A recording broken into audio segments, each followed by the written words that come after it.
दोस्तों, आपने कहावत तो सुनी ही होगी कि जैसे कर्म करोगे फल भी वैसा ही पाओगे। इस बात में कितनी सच्चाई है, यह शायद हम में से कोई नहीं बता सकता, क्योंकि हमने इसे अपने जीवन में कभी उतार कर देखा ही नहीं।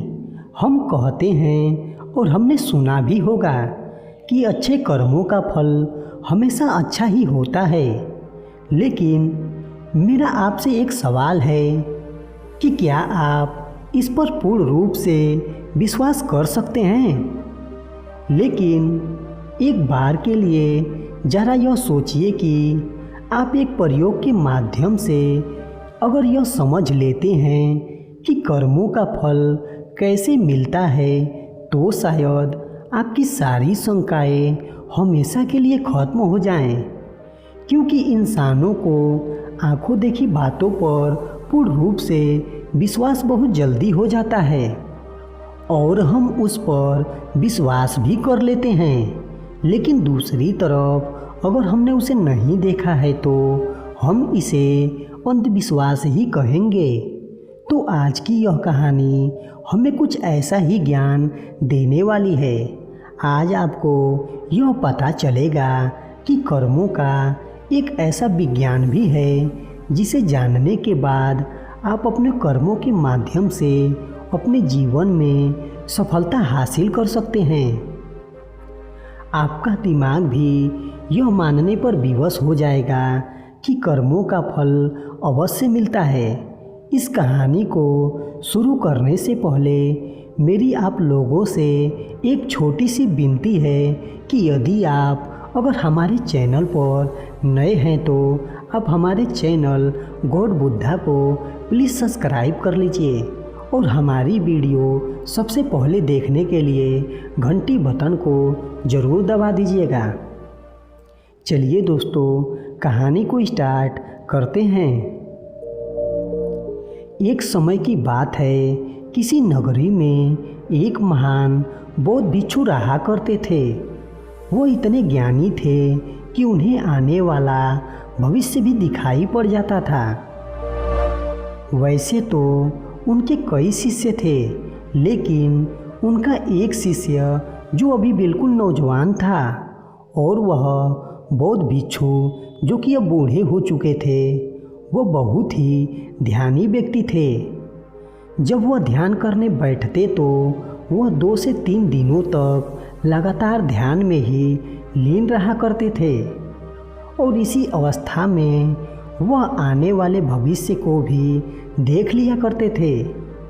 एक दिन वह बौद्ध भिक्षु ध्यान में बैठे हुए थे, तभी उन्होंने देखा कि आज से 10वें दिन के बाद उनका वह युवा शिष्य मृत्यु को प्राप्त हो जाएगा। यह भविष्य देखकर वो बौद्ध भिक्षु ध्यान से बाहर आए और उन्होंने तुरंत ही अपने उस युवा शिष्य को अपने पास बुलाया और उससे बड़े ही प्रेम से कहा, बेटा, मैं तुम्हें अगले 9 दिनों तक की छुट्टी दे रहा हूँ। इन 9 दिनों में तुम अपने घर जाओ और वहाँ पर सभी के साथ रहकर आओ। तुम सभी से अच्छे से मुलाकात कर लेना, सभी को प्यार देना। शिष्य ने जब अपने गुरु के मुख से यह सब बातें सुनी तो वह खुशी से उछल पड़ा। उसने अपने गुरुवर से कहा कि गुरुदेव, आपको यह कैसे पता चला कि मेरा मन अपने घर वालों से मिलने का कर रहा है? कहीं आप मुझसे मजाक तो नहीं कर रहे? उस पर वो बौद्ध भिक्षु अपने शिष्य से कहते हैं, नहीं बेटा, मैं तुमसे सच कह रहा हूँ। तुम इन 9 दिनों में अपने घर पर रहकर सभी से मिलकर आ सकते हो। लेकिन मेरी बस एक बात याद रखना कि तुम्हें 10वें दिन तक शाम होने तक यहाँ पर वापस आना होगा। उस शिष्य ने हाँ में सर हिलाते हुए कहा, ठीक है गुरुदेव, मैं 10वें दिन यहाँ पर शाम तक वापस आ जाऊँगा। लेकिन आप अपना ख्याल रखिएगा, क्योंकि अब आप बूढ़े हो चुके हो और आश्रम का यदि कोई भी काम हो तो आप मेरे आने तक इंतज़ार कीजिएगा। उसे मेरे लिए छोड़ दीजिएगा। मैं अपने घर से वापस आकर उन सभी कामों को समय पर पूरा कर दूंगा। इसके बाद वह शिष्य अपने गुरुवर से आज्ञा लेता है और अपने घर की ओर प्रस्थान करता है। लेकिन उस शिष्य ने एक बार भी मुड़कर यह नहीं देखा कि गुरु की आंखों में अपने प्रिय शिष्य को खोने का कितना दर्द था। उस युवा शिष्य के घर के रास्ते में एक नदी पड़ती थी। उस नदी के किनारे चींटियों के बहुत सारे टीले लगे हुए थे, जहां लाखों चींटियां रहती थी। उनमें से कुछ चींटियां लगातार टीलों के अंदर जा रही थी और वहीं पर कुछ चींटियां उस टीलों से बाहर आ रही थी, जिसमें से कुछ चींटियां एक दूसरे से टकराकर अपना रास्ता बदल दिया करती थी। यह सब देखकर उस शिष्य को बड़ा ही आनंद मिल रहा था। वह कुछ देर वहीं खड़ा होकर उन चींटियों का यह सारा कार्यक्रम देख रहा था। तभी अचानक उस शिष्य का ध्यान नदी की ओर गया और उसने देखा कि नदी का पानी धीरे धीरे लहरों के रूप में उन चींटियों के टीलों की तरफ पहुंच रहा था। और जब वह लहरें उन चींटियों के टीले के पास पहुंचेगी तो बेवजह ही वह लाखों चींटियां उस पानी में बह जाएंगी और वो लाखों चींटियां मारी जाएंगी। जैसे ही उस शिष्य के मन में यह ख्याल आया तो उसने तुरंत ही अपना पहना हुआ कपड़ा उतारा और उस कपड़े के माध्यम से उस शिष्य ने चींटियों के उन टीलों के चारों ओर एक गहरा गड्ढा बना दिया और बड़ी ही कलात्मक ढंग से एक नाली का निर्माण किया, जो नाली सीधे वापस नदी में जाकर मिलती थी, ताकि जब भी लहरें उन चींटियों के टीलों के पास पहुंचने की कोशिश करे तो उन लहरों द्वारा आने वाला पानी वापस उस गड्ढे में चला जाए और उस नाली के द्वारा वापस जाकर नदी में मिल जाए। इतना कर कर वह शिष्य अपने घर की ओर चल पड़ा। अपने घर पर पहुंचने के बाद वह अपने घर वालों से मिला और घर पर रहते हुए 9 दिन कब बीत गए उसे पता ही नहीं चला।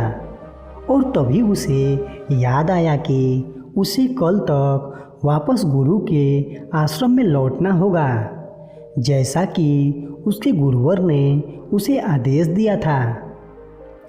उसने अगली सुबह ही आश्रम के लिए लौटने की तैयारी कर दी और जैसे ही सूरज की रोशनी दिखाई देने लगी वह आश्रम की ओर निकल पड़ा। उसे उम्मीद थी कि शाम तक वह आश्रम पहुंच जाएगा। धीरे धीरे चलते चलते शाम हो चुकी थी। यहाँ गुरुदेव आश्रम में बैठे बैठे यह सोच रहे थे कि आज तो 10वां दिन है और जैसा कि मैंने उसका भविष्य देखा था कि 10वें दिन वह मृत्यु को प्राप्त हो जाएगा, अब तक शायद वह मृत्यु को प्राप्त हो चुका होगा। इस बात को लेकर वह बहुत ही दुखी थे। वह मरने से पहले आखिरी बार अपने उस प्रिय शिष्य को देखना चाहते थे। वह यह सब सोच ही रहे थे कि कम से कम आखिरी बार ही सही मैंने अपने प्रिय शिष्य का मुख तो देख लिया होता। वह इसी चिंता में बैठे हुए थे। वह यह सब सोच ही रहे थे, तभी अचानक दूर से उन्हें कोई आता हुआ दिखाई पड़ा। उन्होंने बड़े ही गौर से देखने की कोशिश की और जब उन्होंने देखा तो वह चौंक गए। उन्हें यह पता चल चुका था कि उनका शिष्य आश्रम में वापस आ रहा है। यह देखकर गुरुजी से रहा नहीं गया। वह तुरंत ही अपने आसन से उठे और दौड़कर जाकर अपने उस शिष्य को गले से लगा लिया। लेकिन अभी भी वह अचंभित थे कि आज 10वां दिन होने के बाद भी उनका शिष्य जीवित कैसे है। वो यह सब कुछ जानना चाहते थे कि उनका देखा हुआ भविष्य कैसे गलत हो गया। उन्होंने अपने शिष्य से कहा कि जब तुम यहाँ से गए थे तो तुम इन 10 दिनों में तुमने क्या क्या किया, मुझे बताओ। तब शिष्य ने चींटियों वाली वह कहानी अपने गुरुवर को सुना दी। कहानी सुनते ही उन गुरुवर को यह समझ में आ चुका था कि उनके इस शिष्य ने उन लाखों चींटियों की जान बचाई थी और इसी नेक काम के परिणाम स्वरूप उनके शिष्य को एक लंबा और खुशहाल भरा जीवन प्राप्त हुआ है। अपने प्रिय शिष्य के मुख से इन सारी बातों को सुनने के बाद गुरुवर के मुख से अनायास ही निकल पड़ा कि कर्म लौटकर अवश्य आता है। शिष्य ने गुरु की इस बात को सुना, लेकिन वह इस बात को समझ नहीं पाया। इसलिए उस शिष्य ने अपने गुरुवर से पूछा कि आप क्या कह रहे हैं गुरुदेव। तब उन गुरुवर ने अपने उस शिष्य को वह सारी बातें बता दी जो उन्होंने ध्यान में बैठे हुए देखी थी। जब शिष्य ने वो सारी बातें सुनी तो उसके मन में एक सवाल जगा। उसने अपने गुरुवर से कहा, हे गुरुवर, जब आपको ये सारी बातें पहले से ही पता थी, जब आपने ध्यान में ही यह सब पहले ही देख लिया था, तो आपने मुझे इसके बारे में क्यों नहीं बताया? जब आपको यह पता था कि कर्म इस तरह से काम करते हैं, तो आपने मुझसे पहले ही कोई अच्छा कर्म क्यों नहीं करवाया ताकि मेरे आने वाली मृत्यु टल जाए? तो कृपया करके मुझे यह बताइए कि आपने ऐसा क्यों नहीं किया। मैंने तो अनजाने में ही उन चींटियों की मदद कर दी थी, जिसके परिणाम स्वरूप आज मैं आपके सामने जिंदा खड़ा हूँ। लेकिन ये काम आप मुझे बताकर भी तो करवा सकते थे, तो फिर आपने ऐसा क्यों नहीं किया? इसके पीछे का क्या कारण है? अपने उस युवा शिष्य की इस बात को सुनकर वह गुरु मुस्कुराने लगे और कहते हैं कि बेटा, यदि मैं तुम्हें इसके बारे में बता देता तो तुम्हारे मन में एक लालच होता और तुम अपना जीवन बचाने के लिए यह कर्म करते। लेकिन कर्म का असली अर्थ यह नहीं है, बल्कि जब हम किसी भी कर्म को बिना किसी लालच के, बिना कुछ पाने के स्वार्थ में करते हैं, उसी को असली कर्म कहा जाता है। जिसके कर्म में तुम्हारी कोई भी इच्छा जुड़ी नहीं होती, ऐसे काम बिना किसी इच्छा के किए जाते हैं और ऐसे ही कर्म फलीभूत होते हैं और इन्हीं को असली कर्म कहा जाता है। यदि मैं तुम्हें इसी कर्म को तुम्हारी मृत्यु को टालने के लिए करवाता तो तुम्हारे अंदर यह लालच होता कि इस कर्म को करने के बाद तुम्हारी मृत्यु टल जाएगी। तुम अपनी जान बचाने के मकसद से इस कार्य को करते और तुम जब इस मकसद को पाने के लिए करते तो इसमें तुम्हारा लालच भी जुड़ा होता, जिसके परिणाम स्वरूप तुम्हें उस कर्म का पूरा लाभ नहीं मिलता। हम इंसानों के कर्मों का एक बहुत ही छोटा सा सिद्धांत है कि किसी भी कर्म को यदि आप बिना लालच के, बिना स्वार्थ के करते हैं तो वही असली कर्म कहलाता है। अर्थात आप किसी भी कर्म को पूरा मन लगा कर कीजिए, लेकिन उसके बदले में यह मत सोचिए कि उसका परिणाम क्या होगा, इसका फल हमें क्या मिलने वाला है। तुमने देखा होगा कि अक्सर जब कोई व्यक्ति दान करता है तो उसके साथ उसका मन भी जुड़ा होता है। वह दान करते वक्त यह सोच रहा होता है कि यदि मैं आज दान करूँगा तो भगवान मेरे साथ अवश्य ही अच्छा करेंगे, मुझे अच्छे फल मिलेंगे। और इसी तरह वह जिंदगी में बहुत सारे कर्म इसी तरीके से करता है, जिसके परिणाम स्वरूप हमें उस कर्म का पूरा लाभ नहीं मिल पाता और बाद में हम यह सोचते हैं कि हमने तो अच्छे कर्म किए थे, लेकिन उन कर्मों का कोई फायदा हमें नहीं मिला। कर्मों का सिद्धांत एक मिथ्य है, झूठ है। जरा आप खुद एक बार के लिए सोचिए, जब आप किसी मंदिर में जाते हैं तो आपके मन में कुछ न कुछ पाने की इच्छा अवश्य रहती है। आप सोचते हैं कि यदि मैं आज भगवान के सामने हाथ जोड़कर यूँ मांग लूँगा तो मुझे वह अवश्य मिलेगा। आज मैं भगवान की पूजा करूँगा तो इसका फल मुझे अवश्य ही अच्छा मिलेगा। जब आप मंदिर के अंदर जाते हैं, प्रार्थना करते हैं, अपने दोनों हाथ जोड़ते हैं, आंखें बंद करके भगवान को ध्यान करने की बजाय आप अपने मन में उन इच्छाओं का ध्यान रखते हैं, तो क्या आपकी यह प्रार्थना स्वीकार होती है? नहीं, क्योंकि प्रार्थना तो वही स्वीकार होती है जो मौन रूप से की जाती है, जिसमें आपके मन में कोई भी इच्छा ना हो।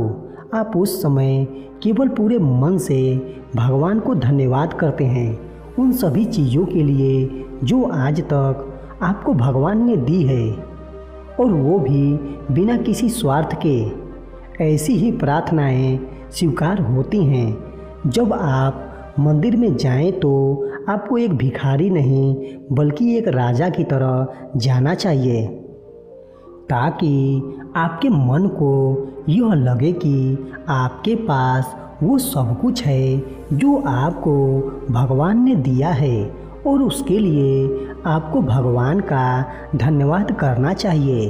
तभी आपकी प्रार्थना स्वीकार होगी। लेकिन ऐसा करना भी थोड़ा सा मुश्किल है, क्योंकि जब भी हम कोई भी काम करने की कोशिश करते हैं तो सबसे पहले हमारे मन में उसके फल की चिंता अवश्य होती है। आपके मन में यह सवाल भी अवश्य आएगा कि मैं ऐसा क्या करूं जिससे मैं अपना मन चाहा फल प्राप्त कर सकूं।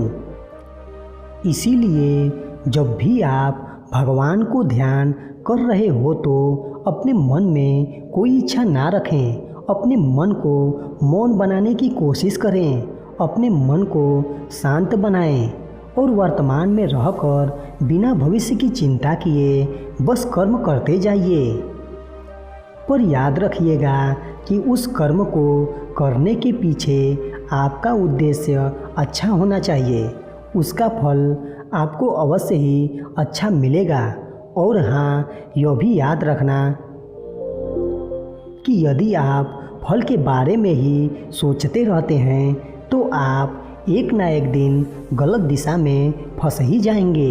हो सकता है कि आपके मन में यह सवाल भी आ रहा हो कि कोई दूसरा व्यक्ति आपका बुरा चाहता है। तो दोस्तों, यहाँ पर भागवत गीता में भगवान श्री कृष्ण ने कहा है कि कोई हमारा बुरा करना चाहता है तो यह उसके कर्मों में लिखा जाएगा।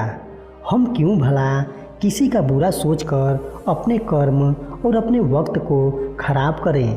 अर्थात जो भी कर्म उसने किए हैं उसकी सज़ा उसे मिलेगी। आप अच्छी सोच रखिए, अच्छा उद्देश्य रखिए और अपने अच्छे कर्म को करते जाइए, क्योंकि दोस्तों कर्म ही वह फसल है जिसे इंसान को हर हालत में काटना ही पड़ता है। इसीलिए हमेशा अच्छे बीज बोएं ताकि फसल भी अच्छी हो। दोस्तों, उम्मीद करता हूँ कि यह कहानी आपको अच्छी लगी होगी। इसलिए दोस्तों, आपसे बस एक छोटी सी रिक्वेस्ट है कि आप इस वीडियो को एक लाइक कर दीजिए और हमारे चैनल पर अगर नए हैं तो आप हमारे चैनल को सब्सक्राइब कर लीजिए। मिलते हैं अगली वीडियो में कोई नई कहानी के साथ। तब तक के लिए आपका दिल से धन्यवाद।